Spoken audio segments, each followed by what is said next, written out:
o všetkom rozhoduje genetika. V každom dome bola činkáreň. Sa musí pýtať v prvom rade svojho trénera, vypije 3 Red Bully, dá si 2 nakopávače.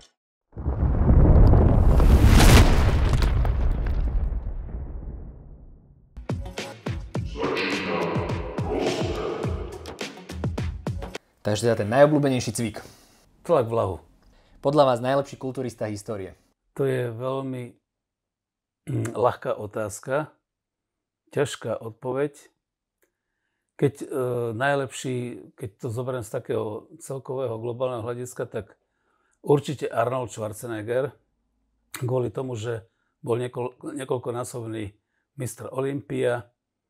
On bol prototyp toho športovca, kulturistu, ktorý mal jasný cieľ, vedel, čo chce a išiel si za tým a neobzeral sa, halabala.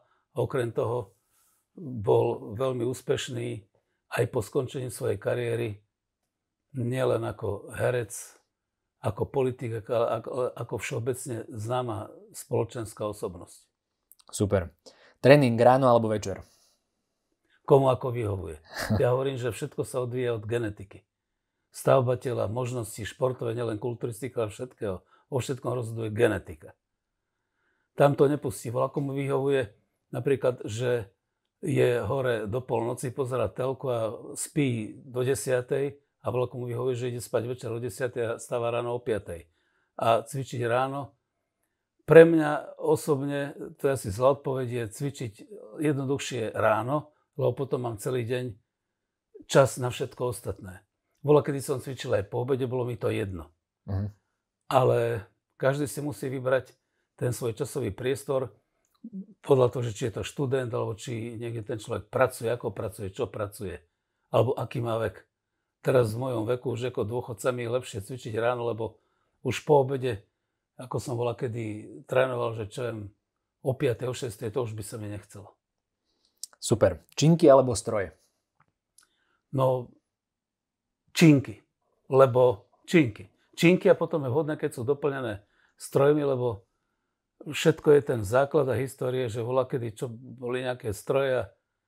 Keď som začal cvičiť, ja hádam, to nie je blbá odpoveď, keď som ma cvičil v pivnici, tak som nemal na nohy žiadne stroje a cvičil som iba drepy. Drepy vpredu, drepy vzadu a mal som výborné nohy a tí ostatní chlapci, ktorí mali v mestách lepšie vybavené činkárne, že tam mali nejaký stroj na prednožovanie, zanožovanie, prednožovali, zanožovali. Nikdy v živote nemohli mať také nohy ako ja. Od drepov. Super. Takže činky. S opaskom alebo bez? Bez. Objem alebo dieta? No to sa musí sklbiť. Objem to je... Tak ja som znášal všetko. Ja som nemal nejaké stavy, ako som zažil aj počas svojej trénerskej praxi, alebo za celý svoj život som postretol všelijaké typy, ale niektorí boli veľmi talentovaní, veľmi perspektívni kulturisti, ale tie záverečné týždne nebol schopný zvládnuť psychicky. Takže to je veľmi individuálne. Dobre, a posledná rozstreľová otázka, že či piesok a more radšej, alebo sneh a hory? Slnko, piesok, palmy. Super. Dobre, takže sme tu dnes s Ľubošom Matejíčkom, viceprezidentom Slovenskej asociácie fitness, kulturistiky a silového trojboja. Veľmi mu chceme poďakovať, že bol ochotný a prijal naše pozvanie na rozhovor. Takže na úvod si ho dovolíme predstaviť. Je to rodák zo Šurian, dlhoročný a známy pretekár v kulturistike. Prvý raz sa stal majstrom Československa ako dorastenec, neskôr titul obhájil ako junior a potom v seniorskej kategórii bol na majstrovstvách Československa druhý. Po ukončení aktívnej športovej kariéry pokračoval ako funkcionár, stal sa rozhodcom, neskôr bol reprezentačný tréner a dnes je viceprezidentom organizácie. Takže aké bolo vaše prvé stretnutie s kulturistikou? Prvé stretnutie s kulturistikou, ako som už sa zmienil v mnohých rozhovoroch, bolo také, že pri jednom zbere papiera na základnej škole som našiel tam zviazané celé ročníky toho časopisu Tréner a cvičiteľ. Tak som tu začal pozerať, ma to zaujalo, strávil som tam asi 2 hodiny, potom som si tie časopisy zobral domov. A doma som ich pozeral a čítal som si to a to ma veľmi upútalo. Ako ste si teda zostavil váš tréningový plán? No, na základe toho, že som mal prečítané všetky tieto časopisy, v tom časopise to boli posledné 4 až 6 stránok a doteraz to tvrdím, ale v tom sme sa zhodli všetci, že tréner a cvičiteľ bol v Československu obľúbený športový časopis, ktorý sa venoval metodike všetkých športov, ale žil a predával sa kvôli tomu, že zadných 6 alebo niekoľko stránok bolo venovaných kulturistike. Ináč by ten časopis si podľa mňa kupoval málo kto. Výborne. Podľa mojich informácií ste v minulosti odmietli trénerské vedenie, ktoré ponúkali vtedajšom oddieli. Tak čo vás tomu viedlo, že ste nechceli mať trénera? No, ja som začal cvičiť sám podľa toho, že čo som si tam všetko prečítal. Naozaj som to mal prečítané všetko. Čítal som dokonca výsledky všetkých pretekov v Československu, aké boli. Ja som poznal tých pretekárov podľa mena všetkých. Nebol taký kulturista v 70. rokoch, ktorého by som nepoznal po mene. Lebo to som všetko čítal, lebo nič iné nebolo tak. To som čítal niekedy aj 10, aj 20 krát to isté dokola. Takže som to vedel všetko naspamäť. Tak som si spravil svoju činkáreň. Začal som cvičiť podľa tých návodov. Podľa mňa to bolo jednoduché, takže som sa s tým takto oboznámil. A potom, keď mi chcel niekto napísať nejaký tréningový plán, ja som si aj vyskúšal, keď mi to nepasovalo, tak nie. Ale neskôr bolo viacero takých možností, že som mohol s niekým spolupracovať, ale pretože som už bol takto zvyknutý, tak som to nejako nerešpektoval, ale možno, že to bola chyba, ale bolo to tak. Dneska možno všetci hľadajú rady na internete, nájdu tam rady až moc možno. A vy ste možno podľa čoho postupovali, keď sa teda riešila tá predsúťažná dieta, odvodňovanie, úprava pokožky? To sa už potom riešilo na pretekoch. To sme sa rozprávali všetci o všetkom. Keď sme boli v šatni, vtedy jeden z mojich veľkých vzorov bol Peter Uríček. Teraz sme vynikajúci priatelia a keď mu to všetko spomínam, tak ten len krúti hlavou aj sa smeje, že ako to bolo. A keď sme sa rozprávali v šatni, alebo keď som chodil na prvé zrazy a rozprávali sa medzi sebou Libor Minažík a Robert Dantlinger a Lojzo Pek, Tono Holič, Peter Uríček, Mirek Jastrebský a títo naši bývalí šampióni, tak som ich počúval s otvorenými ústami a vždy tam bolo niečo také zaujímavé, čo som si chcel vyskúšať, čo sa týka aj tréningu, aj tej dietetiky, ale vtedy to bolo jednoduché, lebo vtedy celá dieta spočívala v tom, že som buď mal hovädzie varené mäso, že 300 gramov, 400 gramov na raňajky, na obed aj na večeru. A vodu. A v lete, keď bolo leto, tak zeleninu. Ináč, tak podľa možností. To veľa ľudí ťažko pochopí, že vtedy bola iná doba a boli iné možnosti a chlapci, ktorí cvičili a pretekali, sa prispôsobili tomu, čo bolo a zvládli to.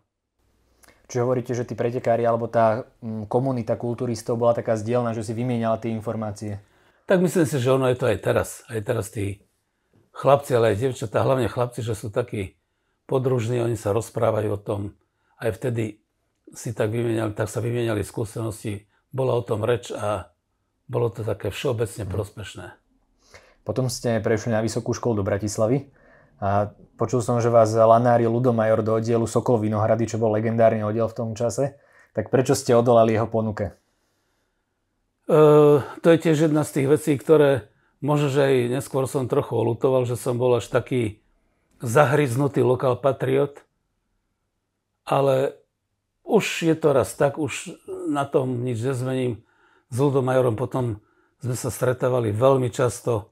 Boli sme veľmi dobrí kamaráti a som mu to tak párkrát povedal, že mi to je tak aj ľúto, že som nesúhlasil s tým jeho návrhom a že som to aspoň nevyskúšal, ale bolo to tak, bola taká doba, takže to všetko plynulo rovnakým smerom. Ja som ho zažil a pamätám sa, že on tak zvykol hovorievať, že keď pozeral tých novodobých kulturistov, tak mi vždy tak vravieval, že to je dôsledok toho, že nemajú taký veľký hrudník, ako mali tí kulturisti zlatej éry, že nerobievajú pulover. Čo možno vy vidíte taký ten rozdiel tých postav, že sú tam aj takéto nejaké tréningové nuancy? Pulovery sa robia, myslím si, že aj teraz, len pulover som robil aj ja, dokonca keď kombinoval som drepy s tým dýchacím puloverom, ale prvoradá vec, zasa k tomu vrátim a tvrdím to nepretržite, že o všetkom rozhoduje genetika. Buď niekto má hlboký ten klenutý hrudný koš, alebo nemá. Buď má prsné svaly, alebo ich nemá. Keď má na to genetické predpoklady, tak hrudný kôš aj prsia sa rozvíjajú. To isté sa týka aj nôh. Jednoducho, geneticky je to všetko dané a potom sa dá na základe tej genetickej informácie s tým narábať. To je to isté, ako keď je niekto blonďavý a niekto je tmavovlasý. Alebo sú chlapci, ktorí už ešte nemá ani 20 rokov, už mu vypadajú vlasy, má 25 a má riedke vlasy, má plešinu. Jednoducho s tým nič nespraví, to tak je. A sú takí chlapi, poznám ich, že má 80 rokov, síce je šedivý, ale vlasy má husté, jak arabský kôň. No, takže tak.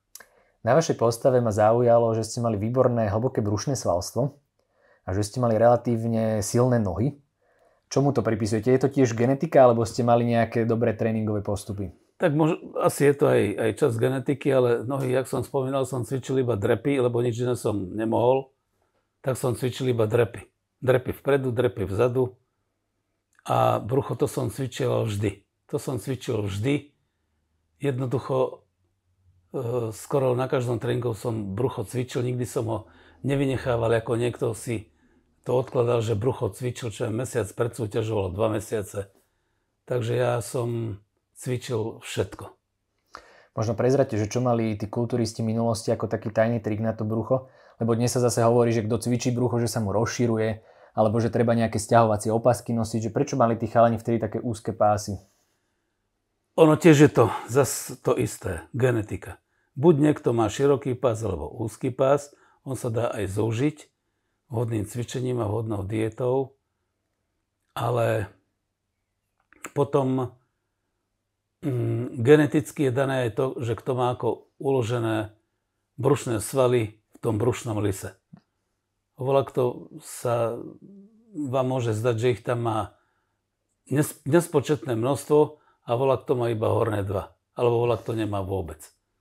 Videl som aj takých kulturistov, ktorí tie brušné svaly mali veľmi slabé. Nehovorím, že to necvičili, aj boli dobre pripravení, ale jednoducho hĺbku tých brušných svalov nikdy nedosiahlo, lebo to tak bolo geneticky dané. Po skončení aktívnej kariéry ste sa rozhodli pokračovať a zostať spojení s kulturistikou. Dnes mnoho tých bývalých pretekárov ich to neláka robiť rozhodcov. Čo vás lákalo, že ste sa posadili za biely stôl? Ešte som pretekal a už som chcel byť rozhodca. Tak som sa prihlásil na rozhodcovský kurz, ktorý som zvládol. Zložil som skúšky a v tom čase ako člen širšieho reprezentačného kádra, taký, čo mal dobré výsledky, nemusel som absolvovať majstrovstvá západoslovenského kraja. Priamo som bol kvalifikovaný na majstrovstvá Slovenska, kde sa potom prví 6 kvalifikovali na majstrovstvá Československa. A ja na tých majstrovstvách západoslovenského kraja som sedel už ako rozhodca a rozhodoval som svojich súperov, s ktorými som sa potom stretol na majstrovstvách Slovenska. Takže ja ešte, keď som bol pretekár, už som bol rozhodca. Mal som k tomu vzťah, chcel som to, bavilo ma to. Keď si tak človek číta tie pravidlá jednotlivých kategórií, zvlášť teda tých ženských dnes, tak v podstate pre každú tú kategóriu, či už body fitness, bikini alebo wellness, sú teda určité nejaké požiadavky, ale častokrát možno na súťaži vidíme, že je taký iný trend, keď sa teda rozhoduje. Tak čo sú možno teda také hlavné rysy, že ako by mala každá tá pretekárka vyzerať? Ono v podstate, keď vznikol fitness ako taký, tak fitness začal byť populárny. Bolo to porovnávanie dievčenskej postavy alebo ženskej postavy plus voľná zostava. Zrazu tie dievčatá, ktoré mali aj výbornú postavu a neboli pohybovo zdatné, alebo nemali gymnastickú minulosť, tak končili na takých miestach, ktoré sa im nepáčili. To znamená, že boli neúspešné, pretože ktoré dievča nemalo dobrú voľnú zostavu, tak mala ťažko šancu byť nejako výnimočne úspešná. Takže ono sa to začalo riešiť a z toho dôvodu vzniklo body fitness. Body fitness vzniklo, pretože sa porovnávali iba ženské postavy bez zostavy. A to už sa začalo potom ďalej posúvať, hoci niektorí boli proti, ale ako môj názor bol vždy taký, že treba tým dievčatám dať šancu. Keď aj vzniklo bikini fitness, takisto mnohí boli proti a mali všelijaké blbé poznámky, ale to je úplne zbytočné. A potom niektorí to zľahčovali, že však to stačí nejaké dievčatá, pekné baby v bikinách z pláži, volať ich sem postavíme a uvidíme, a hovorím, nikto nikoho nepostaví a neuvidí. Tie pekné dievčatá, to je dobrý nápad, aj pekné postavy, dobrý nápad. A keď nebudú cvičiť, že nebude na nich vidieť, že je štíhla, že má pekne formovanú postavu, a jednoducho je to vidieť. Keď hociaký laik sa posadí do hľadiska, alebo mu pustím nejaký záznam, lebo niektorí sa o to zaujímajú. Ja keď robím preteky v Šuranoch, tak mnohí títo moji kamaráti, alebo moji kamaráti, ktorí ma podporujú v tom, tak sa na to pýtajú, tak si na chvíľu k nim sadnem, teraz oni sú tam postavení, buď kulturisti, alebo dievčatá, hovorím, teraz sa pozri, ktorá sa ti páči, henta sa mi páči. Tak už sledujú, porovnávajú s ostatnými a na konci pretekov už mi hlásia, no, že henta opretekovala, už im to tak ide, už sa tak snažia, už to sledujú. Takže ja si myslím, že to nie je nič ťažké, ale poznám aj takých rozhodcov, ktorí jednoducho nemajú na to cit, nevedia to posúdiť, alebo aj ľudia. Takže to je tak, jak som to povedal o tej genetike. Viete, každý má v sebe nejaké danosti a keď ich objaví, tak je to dobré, a keď ich nemá, tak a ich neobjaví, tak radšej nech to nechá tak. Takže ono, že sú rôzne diskusie o tom, že ktorí športovci ako mali skončiť a prečo tak skončili a som zaliatá slzami, to sú také hovadiny. Ale to robia chybu tréneri a rodičia. Teraz je tá doba zla. To sa takto nerobí. To, čo robia rodičia, narobia viacej zla, jak dobra. Lebo keď ešte som bol ja reprezentačný tréner a som sa stretával aj s dievčatami, aj s chlapcami, poviem rovno o dievčatách, ale aj chlapci. Prvá moja otázka bola, máš chlapca alebo máš dievča? Mám. Ako vychádzaš s tým svojim partnerom? Tak boli takí prekvapení, že prečo sa také pýtam. Ako s ním vychádzaš? No zle. Zle? Tak sa prídi doma a rozídi sa s ním. A prečo? Lebo si skončil si. Ty z fitness a ty s kulturistikou. To je koniec. To je nezlučiteľné. Ako ty vychádzaš? Výborne. Výborne pokračuj v tom. Na 99% to tak bolo, že tí, ktorým povedali, že ten partner buď žiarli, ale sa mu to nepáči, alebo nepodporuje tú fitnessku, alebo volá, čo má. To je otázka času, keď sa to skončí. A čím to dlhšie trvá, tým sa to skončí tragickejšie. Takže to je tak. A to isté sa pýta rodiny. Rodina ťa tam, otec, mama ťa v tom podporujú. Veľmi ma v tom podporujú, pomáhajú mi, vozia ma na preteky. Výborne. Lebo aj môj otec, on bol môj hlavný sponzor, môj šofér, môj natierač, môj všetko a moja mamina, to bola moja hlavná dietologička, lebo keď som povedal, že čo chcem, to ona mi všetko spravila, uvarila, upiekla. Takže je to takto. Ja som tak počul, že zvyknú sa tí pretekári chodiť potom po súťaži pýtať rozhodcov, že teda čo som mal urobiť lepšie, alebo čo. Ako na to pozeráte? Treba sa chodiť pýtať rozhodcov? Netreba sa pýtať rozhodcov, keď sa chce voľako opýtať, keď má normálneho trénera, nech sa opýta svojho trénera, môže sa opýtať rozhodcov.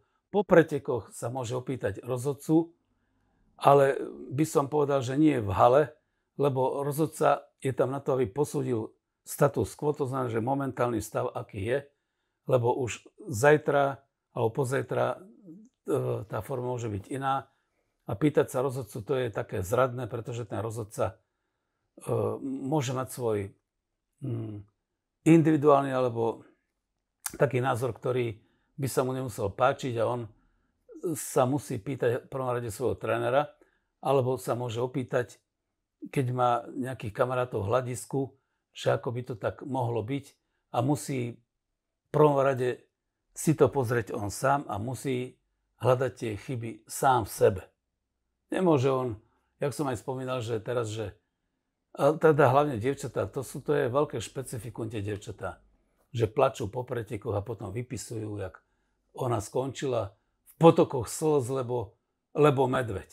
Tak to nie je dobrý signál pre jej trénera, pre jej rodinu, pre jej okolie, pre ňu samú, lebo to sa takto nerobí. Buď to vnímam spôsobom, že musím uznať kvality lepšieho, alebo potom nech to nerobí, nech hrá šach alebo ping-pong. Tie kategórie sú veľmi dynamické a tí pretekári ako keby sa tak vyvíjali, aj tie ich postavy, aj tie požiadavky. Prezrate možno tak zo zákulisia, že kto určuje v tej federácii, alebo aj tak možno globálne celosvetovo, že či sa nejak určuje ten smer, že treba sa povie, že toto už je moc vyrysované na to, alebo... No vždy na šampionátoch, buď na majstrovstvách Európy alebo na majstrovstvách sveta je ten rozhodcovský meeting, kde sa stretnú všetci medzinárodní rozhodcovia. Na Slovensku ich máme dosť. Tam hlavný šéf našej IFBB federácie rozhodcovskej komisie Pavel Fileborn, ktorý robieva tieto školenia, alebo robí aj on sám školenia, že chodí po jednotlivých krajinách, kde si ho zavolajú a on má konkrétne obrázky, porovnávanie a on presne im to vysvetlí, že čo by sa malo hodnotiť a na čo by sa malo dávať pozor, čoho je veľa, čoho je málo, čo je symetrické, čo je asymetrické. Čiže dá sa to. Keď niekto má o to záujem, že chce, tak sa to naučí. Ja stále tvrdím, že rozhodovať kulturistiku a fitness nie je vôbec ťažké, len treba si párkrát pozrieť preteky, lebo každý ten športovec je individuálne svojský a ono sa to dá porovnať. Jasné, že je tam vkus, môže byť iný ten vkus, ale je tam aj ten taký individuálny pohľad, že každému sa môže páčiť iný typ. Preto tých rozhodcov je tam veľa a vždy je nepárny počet, lebo vždy dve najvyššie a dve najnižšie známky sa škrtajú a z tých ostatných, ktoré zostanú, sa robí priemer. Takže sa snaží robiť takým systémom, aby ten výsledok sa čo najviac približoval k nejakej všeobecnej objektivite. Dobre, ja to chápem, kto by mi povedal, že to je individuálny šport a to sa subjektívne rozhoduje. Veď subjektívne sa rozhodujú aj skoky do vody, aj krasokorčulovanie a dokonca skoky a lety na lyžiach. Ešte ten, kto skočí najviac, ešte nemusí byť prvý, ale ho predbehne ten, kto skočí druhý najdlhší skok, ale on má krajší štýl. Takže ono je to také plus minus. A zbytočne filozofovať nad naším športom alebo aj nad inými športami, že čo je individuálne a jak je to subjektívne hodnotené. Keď niekto hľadá v nejakom druhu športu problém alebo len samé negatíva, nech ho nerobí. Nech pestuje čerešne. Jasné. Za tie roky ste boli súčasťou mnohých tých reprezentačných výprav, precestovali ste skoro celý svet. Utkvela vám nejaká taká súťaž v pamäti, že ktorá bola taká výnimočná, alebo že ste tam niečo netradičné zažili? Čo som netradične zažil, boli prvé majstrovstvá sveta bikini fitness. Vtedy nás reprezentovala Nicole Vajterová A tieto prvé majstrovstvá sveta boli v Rusku. Ona postúpila do finále, ona vyzerala dobre, mala dobrú prezentáciu. Tie Rusky tiež boli výborné, mali dobrú prezentáciu. A keďže to bolo v Rusku, všetci Rusi tam stáli, pozerali sa na to pódium a teraz sa tam rozhodovalo. Myslím si, že konkrétne túto kategóriu ja som nerozhodoval, lebo som sa venoval tým fitnesskám a som tak nad tým rozmýšľal, že ako by to mohlo dopadnúť a myslel som si, normálne som si myslel, že tá Nicole medzi tými Ruskami to nemôže vyhrať. Lebo aj tie devčatá boli pekné, dobré. A ešte to bolo v Rusku. A tam už sa to všelijako motá, presúva. Tá Nicole sa pýtala, že čo to asi ako vidím. Hovorím, tak Niky, vidím to ako dobre, pekne to je. Akýkoľvek výsledok musí zobrať z Gráciov a ideme ďalej. Ona povedala, že dobre. Teraz bolo vyhlasovanie výsledkov. Všetci tej hale bolo hrobové ticho. Hádam, nikdy som nepočul také hrobové ticho, keď vyhlasovali výsledky. A tá Nicole, keď vyhrala, tak to ticho zostalo takisto. Ja som zostal od údivu ticho, ale samozrejme, že pozitívne. A Rusi takisto boli ticho, lebo každý si myslel svoje, ale potom sa na mňa pozreli tí Rusi a mi zablahožili, že OK, že je to v poriadku. Tak to je pekná spomienka. Dobre, vy aj v podstate ste výhradným dovozcom značky All Stars na Slovensku. Tak skúste nám povedať, že možno v čom sa All Stars značka odlišuje od ostatných prostriedkov. Hodnotiť výživové doplnky je veľmi ľahké, ale ja ako dovozca značky All Stars nemeckej je to pre mňa ťažké, lebo to by mi povedal každý človek, že každý si hájí svoje. A tí, ktorí s tým narábajú, majú takisto rozličné názory. Tak môj názor je, myslím si, že objektívne jednoznačný, že je rozdiel, z čoho sa výživové doplnky vyrábajú. Keď je základná surovina mlieko alebo srvátka, alebo mliečne bielkoviny, alebo vaječné bielka, tak ten proteín je vysokohodnotný a je účinný. Nikto ma o tom nepresvedčí, že proteínové výrobky vyrábané zo zemiakov, z ryže, z hrášku, z fazule alebo zo strukovín a z iných plodín, čiže tie proteíny, ktoré sú vyrábané z rastlinných bielkovín, ani náhodou nemôžu byť také účinné ako tie, ktoré sú vyrábané zo živočíšnych bielkovín. Čiže v tom je markantný rozdiel podľa mňa. Tí, ktorí teda to tak chcú akceptovať, tak to tak akceptujú, tak si vyberajú. A potom samozrejme, že je rozdiel aj v cene, lebo nemôže mi... Ja som automobilový konzument, ja nie som odborník, ale nemôže mi niekto tuto povedať, že nie je žiadny rozdiel medzi Renaultom a Mercedesom. To teda v žiadnom prípade. Hoci takisto sa odvezeš na Renaulte ako na Mercedesa, aj to má 4 kolesa, aj to má 4 kolesa, aj to má nejakú karosériu, aj to. Takže tak. Vy to už za tie dlhé roky vidíte, v čom možno teraz vidíte, že keď sa pribúdajú tie nové doplnky, tak v čom je taký trend, že aké majú byť tie nové suplementy, alebo čo teda ľudia majú záujem od suplementov dostať? Tie výživové doplnky, alebo tieto suplementy sú ako doplnok výživy, preto sa nazývajú, že doplnky výživy. No, je ich veľmi veľa druhov. Niekedy je ich zbytočne veľa druhov, lebo niekedy, keď aj niekto príde na nákup a teraz si vyber, že chcel by 6 druhov, to si vyber hento, toto, tak mu poviem, že brate, to nie je dobrý nápad.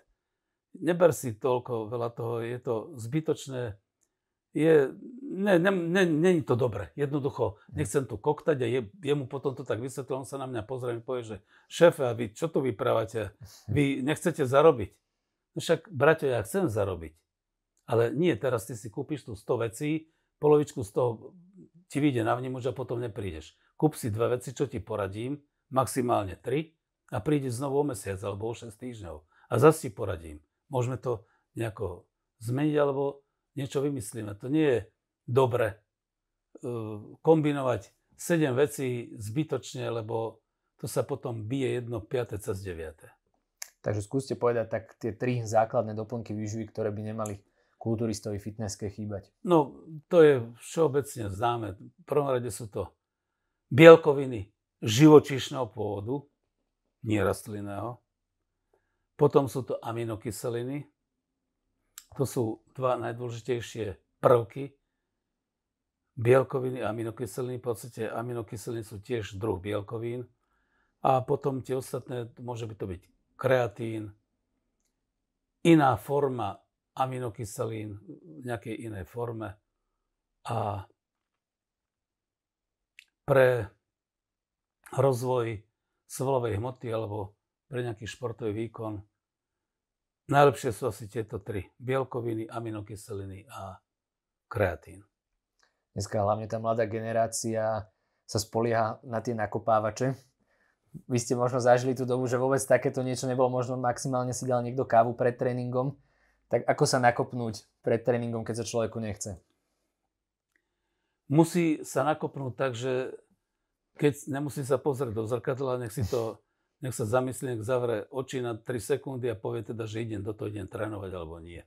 To je jednoducho v každom. Aj mne sa to stalo x-krát, že som prišiel aj ku mne do fitka a už som bol aj prezlečený a mne sa tak strašne nechcelo nechcem tu robiť ako zlú krv, že som sa prezliekol, odišiel som preč. To sa mi stalo asi 3-krát. Ale stalo sa mi to. Lebo to som tam prišiel už po obede, ale to sa stalo za posledných 20 rokov možno. Že som možno bol taký prepracovaný alebo vystresovaný. Ale hovorím, že sa mi to stalo. Určite sa to stáva každému. A že sa volá komu nechce. Však aj mne sa občas, že nechce, ale ja s tým viem narábať, že idem a sa rozcvičím a potom za 10 minút sa mi chce. Takže to treba každý si to musí zrovnať sám vo svojej hlave. A nakopávače, to je dobré, môže si vybrať, volá komu pomôže káva.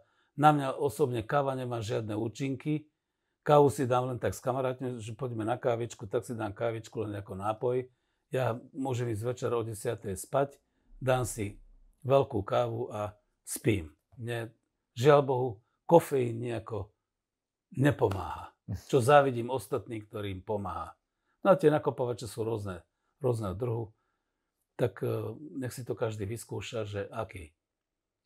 Väčšinou sú založené na tom, že obsahujú buď kofeín alebo betalanín, môžu aj nejaké iné komponenty, takže môže si vybrať. Ale zase musia dávať pozor, lebo veľmi zlá je kombinácia viacerých takýchto tzv. Nakopávačov, potom hlavne kofeín, betalanín. Sú to zdravé komponenty, ale odtiaľ potiaľ. A čo som sa dočítal o mnohých nešťastných udalostiach, že zomreli mladí športovci, potom ich pitvali a zistili, že keď ten mladý chlapec vypije 3 Red Bully, dá si 2 nakopávače a potom ešte sa napije kávy a jednoducho ten jeho organizmus je na to uspôsobený, tak si poškodí srdce jednoducho. To nie je dobré. Aj tieto nakopávače, keď príde nejaký pazúr cvičiť a on si vypýta tam, tiež máme také pretréningovky aj 2 a potom ešte má v ruke nejaký Red Bull, taký nejaký divný, viem, že je to ani nie Red Bull, ale nejaký oni tomu hovoria tiež, že nakopávač, ale nejaký nápoj a hovorím, že čo to máš? No on by si dal 2 pretréningovky, vypil už 2 nápoje a ešte si ide dať kávu, hovorím, a to vôbec nie je dobrý nápad. Ja už som zvyknutý a mne je to dobre. Tak idem za ním a snažím sa ho presvedčiť, že nech to nerobí. Možno, že ťažko to takého šialenca presvedčiť, ale nedá mi to, aby som mu to nepovedal. Super. Takže ste spomenuli, že cvičíte ešte aktívne do terajšieho veku. Tak ako sa možno zmenil váš tréning? Je stále rovnaký, alebo už troška uberáte na intenzite? Ale samozrejme, že uberám. Cvičím tak podľa starých spôsobov a hlavne tak, že cvičím to, čo ma nebolí.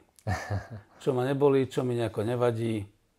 Rozmýšľal som, že ako to presne povedať, lebo už dôchodcovia, to je super, keď chodia do fitka. Chodí aj ku mne veľa dôchodcov cvičiť, aj pánov, ktorí sú vo veku, aj dámy, ktoré už majú svoj vek. To ich všetkých pozbudzujem a hovorím, že je to veľmi dobré. Každý sa dobre cíti a kombinujem to aj s nejakým takým kardiom a už sa tam nejdem nejako zblázniť, ale zacvičím si tak primerane. Podľa možností, ako mi to vyhovuje aj časovo, aj psychicky, aj nechcem povedať zdravotne, lebo nie som chorý, ale tak jedno s druhým. Super. Tak ja vám veľmi pekne ďakujem za rozhovor, že ste nás prijali a že sme sa otvorene mohli pobaviť. A ja ďakujem.